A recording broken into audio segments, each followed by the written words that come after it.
And good morning, and thank you, class of 2026, for honoring me with this invitation. Reaching this day represents a tremendous accomplishment. Please take a moment to be proud of yourselves. Think of what you've been through. Those first 2 years of relentless studying and constant tests. Studying for and taking step one. Constantly being evaluated in third year by people who didn't get to know you well and often didn't even tell you what they expected. Studying for and taking step two. And then fourth year. Well, let's just say the first 3 years were hard. But here you are. Congratulations. As Julia alluded to in her introduction, my faculty career has spanned 36 years, from 1990 until today. I've spent 27 or 75% of those years as a chief of medicine, first in Cleveland, then here in Providence. I guess it means I like the job. And while I still see patients, have a research lab, and do regular teaching, most of my time has been spent managing the department. So I think the best thing I can do is to convey to you some of the things I've learned along the way that I found helpful in managing people in the world of academic medicine. Regardless of what you do in the world of academic medicine, or in the world of medicine, you will very likely be in a supervisory position at some points. In fact, in 5 short weeks, most of you will be supervising and evaluating medical students. So I won't be quoting great works. No, my learning over the years has mostly been from regular people. The first 4 lessons I will convey to you came from a waiter, a custodian, a carpenter, and a movie character. Many just reflect a moment or series of moments, but their impact was profound and lasting. But first, 2 overarching rules if you're going to be managing. 1, be honest and transparent. 2, it's all about the mission.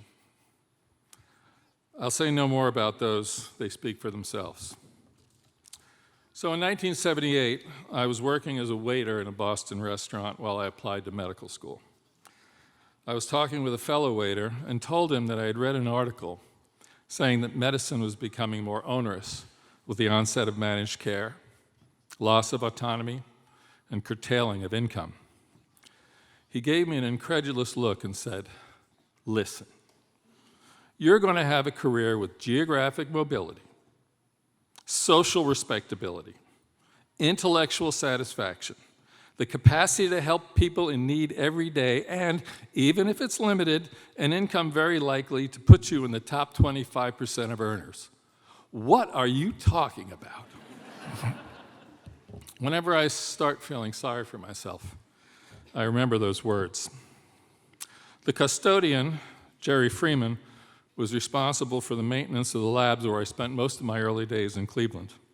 Jerry was a 45-ish-year-old African-American gentleman, decorated Vietnam veteran, great at his job, married father of 3 daughters, an elder in his Catholic church, kind of an American hero in my mind. Jerry and I enjoyed each other's company, had similar tastes in music, and talked a lot about a range of subjects. Back then, there was an incident in Los Angeles involving a man named Rodney King. For those of you who may not know of it, Rodney King was stopped by the police driving his car at speeds greater than 100 miles per hour through a residential Los Angeles neighborhood at 1 a.m. The police beat him brutally without realizing the entire scene was being videotaped. Created quite a local and national trauma. I asked Jerry what he thought. He said, "Lou, when I saw those cops beating that man, I thought of all the times I've been pulled over for no reason, of all the times I've been followed around in a store until I left, of all the indignities I've suffered because of the color of my skin, and I just cried. I was stunned and deeply ashamed that I was so ignorant of the cruelties that he suffered. After all, if that could happen to someone like Jerry, I wish I could say I think we have evolved to a better place today, but I fear we are moving backwards. DEI programs are not about giving anyone an unfair advantage. They are all about leveling the playing field and making sure the workplace is a welcoming and comfortable place for people who don't look like me.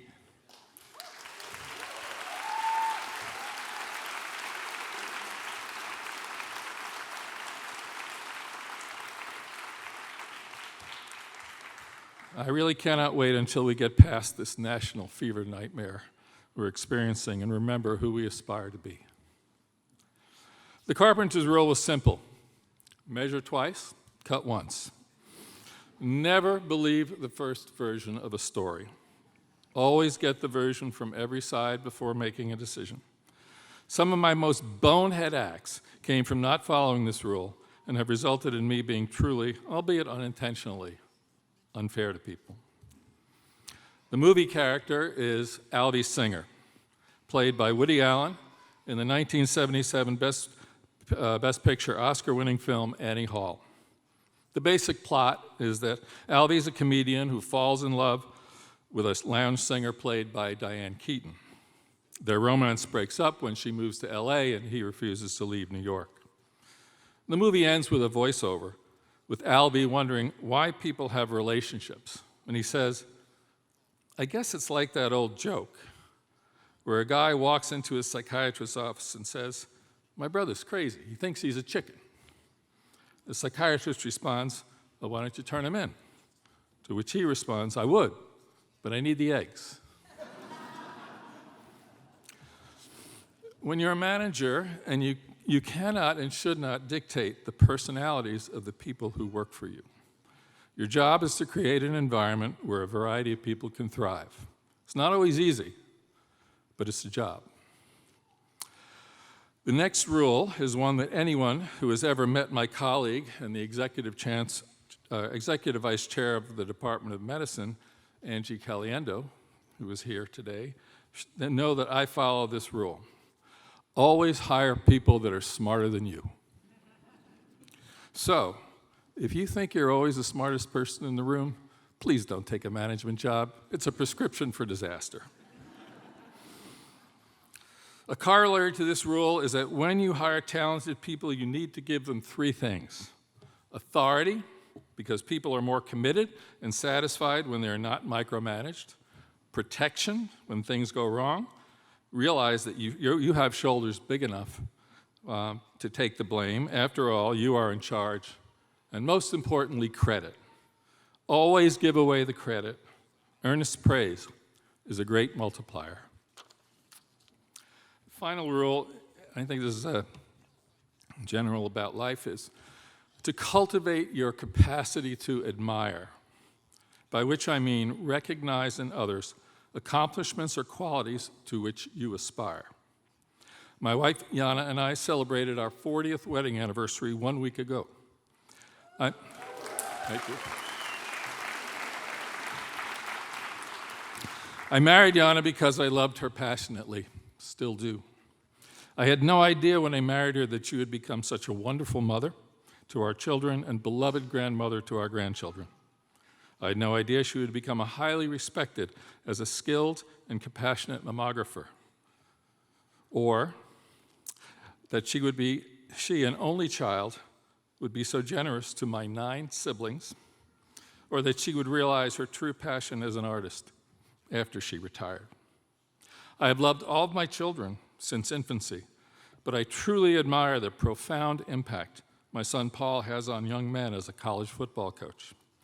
I admire the fact that my daughter Ellen started her own business in New Orleans. And Julia?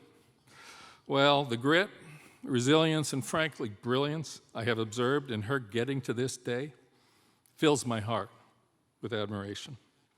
Admiration amplifies and sustains love if you're willing to look for it. It applies to work as well. I work in my department with 2 former commencement speakers, Fred Schiffman and Kelly McGarry. Fred is here today. Fred is a revered oncologist and my alter ego at the Miriam Hospital. He organizes grand rounds, organizes Schwartz rounds for the staff, for years led the Gold Humanism Society, does COPS and DOCS, supports student, resident, and staff burnout initiatives, all while editing the textbook Cecil's Essentials, advising the Alpert Foundation on priorities for their philanthropy, and serving as president of the prestigious American Clinical and Climatological Society. It's amazing. Kelly McGarry. When I came to Providence, I knew Kelly was a superb and highly effective physician and very popular as a person and associate program director. But I had no idea when I appointed her as the director of the Division of General Internal Medicine, she would evolve into an extraordinary administrator, the kind of leader I wish I could be, all the while serving as an unofficial conscience of the department. And our deans. I've had the privilege of observing their work as a colleague and a father of a medical student. Mukesh, Shelley, Star, especially Roxanne, you all have difficult jobs, and I so admire how you make them look easy. And finally, of course, our graduating class. I've been fortunate enough to work closely with some of you and have had individual meetings with each of you applying for an internal medicine residency. I've seen your accomplishments and heard your dreams, and believe me, you are all much to be admired. So that's really the message. You take a box, put fairness, generosity, and humility inside, wrap it with some admiration, tie a nice ribbon of gratitude for your privilege around it. So, am I always fair? No. Am I as generous as I should be? No. Am I as humble as I should be? Certainly not.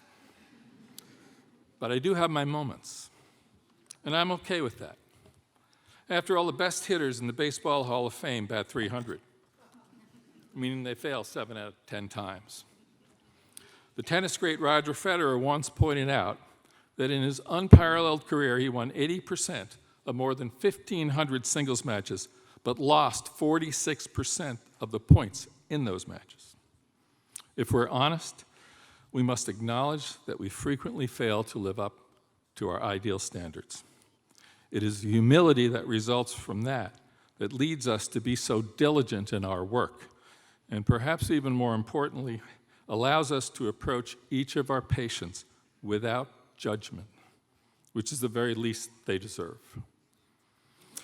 Stacey Abrams is a lawyer and former state representative from the state of Georgia, who a few years ago was a rising star with talk about a possible vice presidential nomination.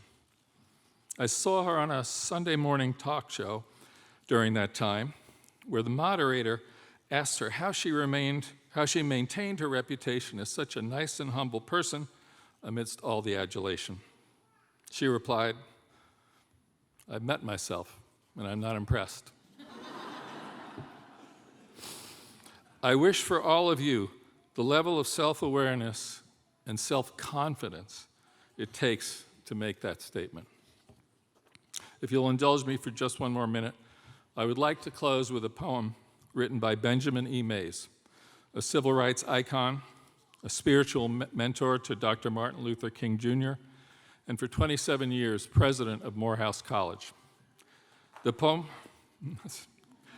was read at the end of every internal medicine residency graduation by my esteemed colleague Dom Tamaro, who was here today, when he served as our program director.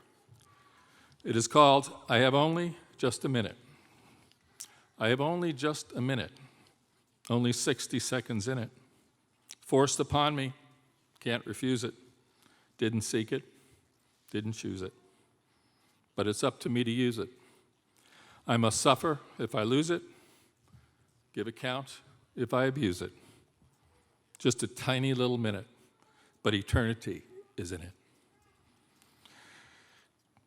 Take care of your moments, and your careers will take care of themselves. Congratulations, class of 2026. Thank you.